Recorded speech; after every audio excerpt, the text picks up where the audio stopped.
Hey everybody, this is actually stop 3A. We may even have a 3B before we get to Loring's Advance. So this is the intersection of Carolyn Avenue and Adams Street. This is a super cool part of the battlefield. So off to my right is the ridge that Wagner's troops are on.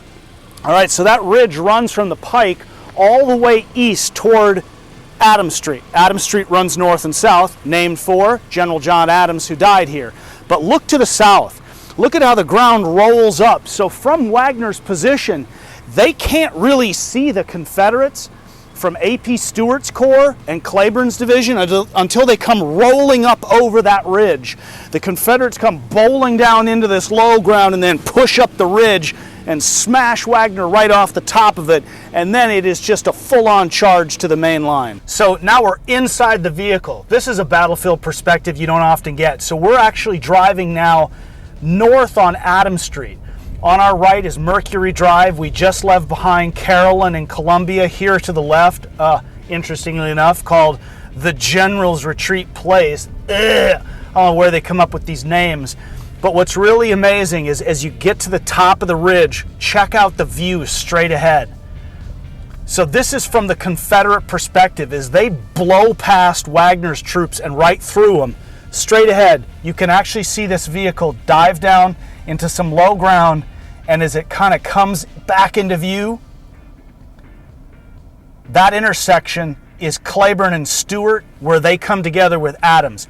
The Federal line is just beyond that point.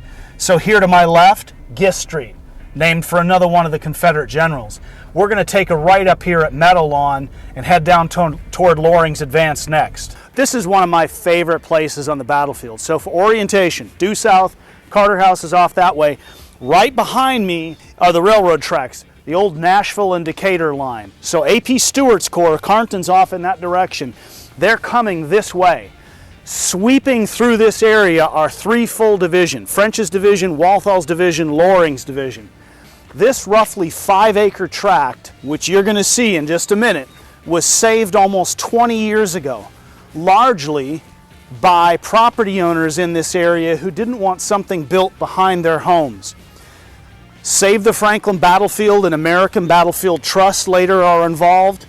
They take ownership of the site.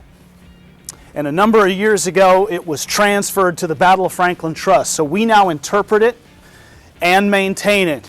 This is an incredible piece of property. It's called Loring's Advance, but it's really not just Loring. It's Loring and elements of Walthal's division and even some of French's. But this is how we've had to try and reclaim, save, preserve the battlefield.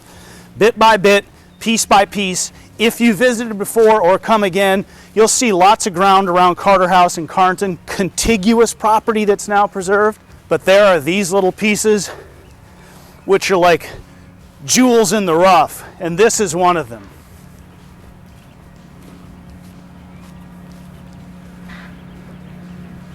Just look at this. This could have been lost so many years ago. We put up an interpretive marker a number of months ago, first one on the property ever. It talks about the final ride of General John Adams, whose brigade, part of Loring's division, tore across this ground as they were headed toward the main line. If you've read about Franklin, you heard about how Federal soldiers threw Osage orange limbs and everything they could up in front of the works. There's still Osage trees all the way through this area, but you can see how everything begins to be sort of a funneling action. The Harpeth River starts to turn hard toward the west, not far behind me. So all of Stewart's Corps, as well as Cleburne's men, begin to converge like this. But everything's pushing up toward the Carter Cotton Gin and toward the breakthrough. In fact, I think that's why Adams comes roaring across this property, because he can see what's happening to the rest of the division, and so Adams is headed that way.